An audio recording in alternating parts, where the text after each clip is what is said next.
विद्यार्थियों नमस्कार। मैं doctor Rajendra, associate professor department of history, government Dungar college Bikaner, आपके सामने फिर उपस्थित हूँ मेरी उस कक्षा के भाग 2 के बारे में, जिसमें मैंने आपसे 6ठी शताब्दी ईसा पूर्व में भारत के धार्मिक और सामाजिक इतिहास के क्षेत्र में जो विविध प्रकार की विचारधाराएं और प्रतिक्रिया मौजूद थी, उनके बारे में मैंने आपसे चर्चा की। और मैंने आपको बताया कि इन धार्मिक विचारधाराओं में 2 विचारधाराएं काफ़ी शक्तिशाली और जनमानस के ऊपर एक लंबा प्रभाव छोड़ने वाली साबित हुई। विद्यार्थियों, भारत का धार्मिक इतिहास, भारत का सामाजिक इतिहास हमारे ऐतिहासिक कलेवर को समझने की दृष्टि से काफ़ी महत्वपूर्ण है, क्योंकि आज जो हम हैं, आज हमारे ऊपर जो छाप है, हमारा जो स्वरूप है, उसके पीछे युगों युगों की सामाजिक और धार्मिक विचारधाराओं ने अपना काम किया और हमें अपना वर्तमान स्वरूप और कलेवर प्रदान किया। तो हमारी लाजमी है कि हम इन चीज़ों को समझें और इतिहास के जागरूक विद्यार्थी होने के नाते हमारे लिए यह भी लाजमी है कि हम ऐतिहासिक तथ्यों का अध्ययन अपनी पूर्व धारणा और पूर्वाग्रह से हटकर करें। ऐसा होने पर ही हम ऐतिहासिक तथ्यों का सही से निरूपण कर पाएंगे। और जैसा कि इतिहासकार E.H. कार ने अपनी पुस्तक व्हाट इज हिस्ट्री, इतिहास क्या है, उसमें कहा है कि ऐतिहासिक तथ्य गूंगे और बहरे होते हैं और ये इतिहासकार की जिम्मेदारी है कि उन गूंगे और बहरे तथ्यों से जब भी बुलवाए तो निष्पक्ष रूप से बुलवाने की कोशिश करें, उनके माध्यम से स्वयं कभी भी न बोले। तो इस दृष्टि से मैं आपको कुछ समझाने की बात करूंगा। तो विद्यार्थियों, आइए सबसे पहले मैं आपसे बात करता हूँ बुद्धिज्म के बारे में।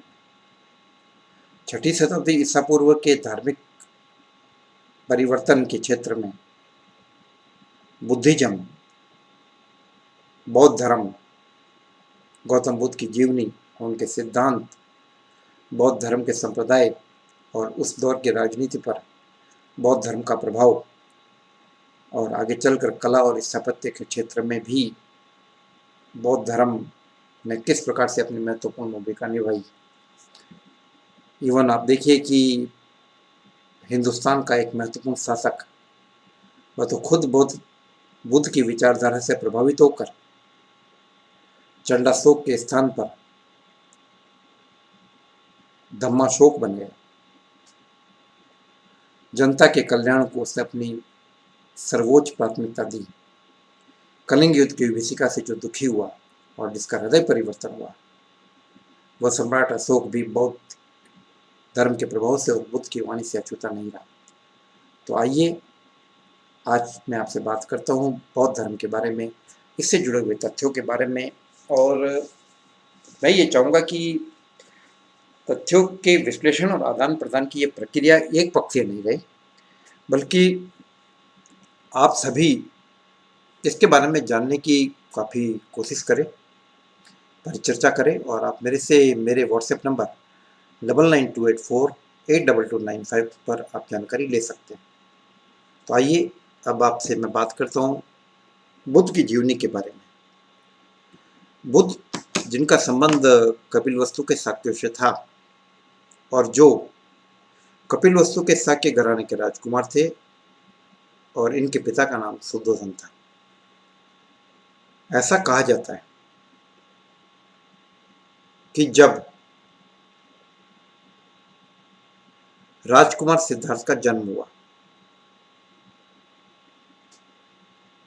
तो कौंडिन्य नाम के एक भिक्षु ने भविष्यवाणी की थी कि या तो ये बालक बहुत बड़ा सम्राट बनेगा, चक्रवर्ती सम्राट, या फिर बहुत बड़ा सन्यासी बनेगा। इनके पिता को बड़ी चिंता हुई, क्योंकि उनको लगता था कि उनके ये एक ही पुत्र था और ये भी सन्यासी बन गया तो मेरे राज्य को कौन संभालेगा। जब सिद्धार्थ छोटे थे, 7 दिन के थे, तब इनकी माता का देहांत हो गया और इनकी मौसी गौतमी प्रजापति ने इनको पाल पोस कर बड़ा किया। तो उस भिक्षु की भविष्यवाणी से चिंतित होकर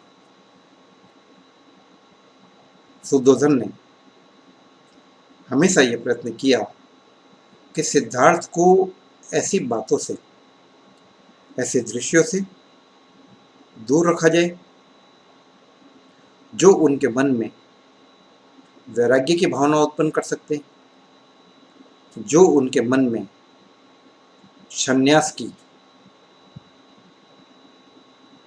इच्छा पैदा कर सकते हैं।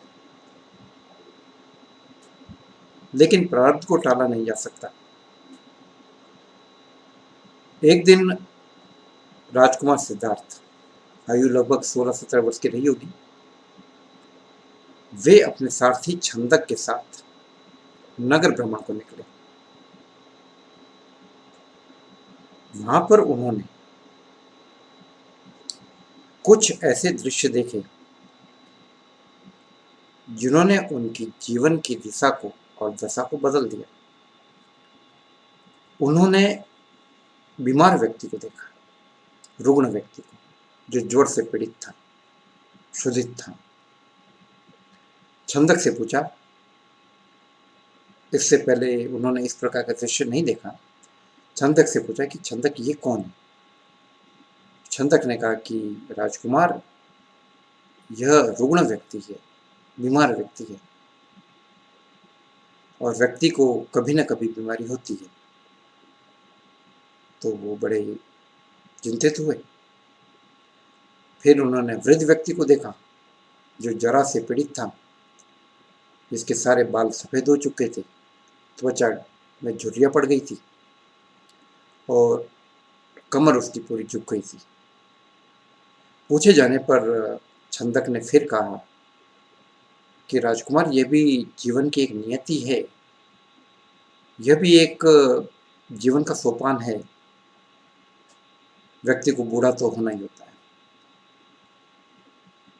फिर उन्होंने एक मृत को देखा, शव यात्रा को देखा। पूछे जाने पर छंदक ने बताया कि राजकुमार, ये जीवन का अंतिम सत्य है। चाहे बीमार हो या ना हो, चाहे बूढ़ा हो या ना हो, लेकिन जीवन की यह अंतिम परिणति है। जिसे जन्म लिया है उसका अंत होगा। राजकुमार काफी चिंता में, काफी मनन में, चिंतन और मनन में उलझ गए। अंत में उन्होंने एक सन्यासी देखा जिसके चेहरे के ऊपर परम तेज था। पूछे जाने पर छंदक ने बताया कि प्रभु, ये सन्यासी है और इसने जीवन के समस्त मोह माया जाल का त्याग कर दिया और यह एक प्रकार से स्थित प्रज्ञ है। यह न सुखों से सुखी होता है और न दुख से विचलित होता है और मानवता के आध्यात्मिक कल्याण के लिए निरंतर रत रहता है। तो इन 4 दृश्यों ने, जैसा कि बौद्ध साहित्य में, पिटक साहित्य में और अन्य ग्रंथों में, दीपवंश, महावंश, तमाम पाली ग्रंथों में इस घटना का जिक्र मिलता है। वे तमाम घटनाएं जिन्होंने कि उस रास्ते को तैयार किया, उस एक अल्टीमेट वे को, जिसके परिणाम स्वरूप राजकुमार सिद्धार्थ से बुद्ध बने, उनको अपने स्वरूप का बोध हुआ। इन तमाम बातों के बारे में इन्होंने जानकारी प्राप्त की और चिंतन और मनन चल रहा है।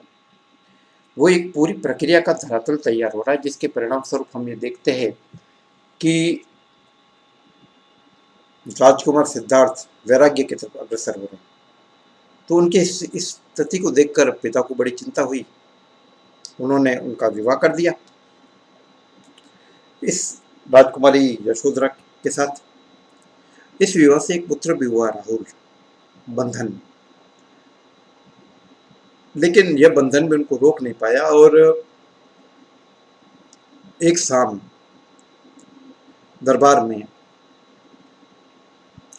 नृत्य कार्यक्रम का आयोजन किया गया। नृत्यांगनाओं को बुलाया गया और नृत्यांगनाएं नाचने लगी, लेकिन सिद्धार्थ का ध्यान कहीं और था। वे चिंतन में डूबे हुए थे। कुछ ही देर में नृत्यांगनाएं थक गई और वहीं सो गई और उनको नींद आ गई। बहुत साहित्य से जानकारी मिलती है कि जब सिद्धार्थ ने यह देखा कि उनमें से बहुत सारी नृत्यांगनाएं जो कुछ देर पहले सुंदर लग रही थी, अब वे नींद में कितनी अलग लग रही है। कोई नींद में भयानक स्वप्नों को देखकर बड़बड़ा रही है, कोई रो रही है, कोई हंस रही है। तो इन तमाम दृश्यों को देखकर सिद्धार्थ के मन के वैराग्य की अग्नि एक बार तेजी से प्रज्वलित हो गई और उन्होंने तुरंत निश्चय कर लिया कि अब बहुत हो गया। इस नश्वर जगत से दूर होना बहुत जरूरी है और उन्होंने गृह त्याग का निश्चय किया। उन्होंने अपने सारथी छंदक को उठाया और कहा कि छंदक, तुम मुझे वन में छोड़ दो। उन्होंने अपने बाल काटे और वे रथ में बैठकर वन की तरफ चले गए। विद्यार्थियों, बौद्ध साहित्य में राजकुमार सिद्धार्थ के इस गृह त्याग की घटना को महाभिनिष्क्रमण के नाम से जाना जाता है और इसका प्रतीक अश्वों को माना जाता है। घोड़े के माध्यम से इसको इंगित किया जाता है। तो विद्यार्थियों, यह मेरी इस कक्षा का पार्ट 2 था। आगे की कक्षा के पार्ट 3 में मैं आपसे फिर चर्चा करूंगा। जय भारत, जय हिंद।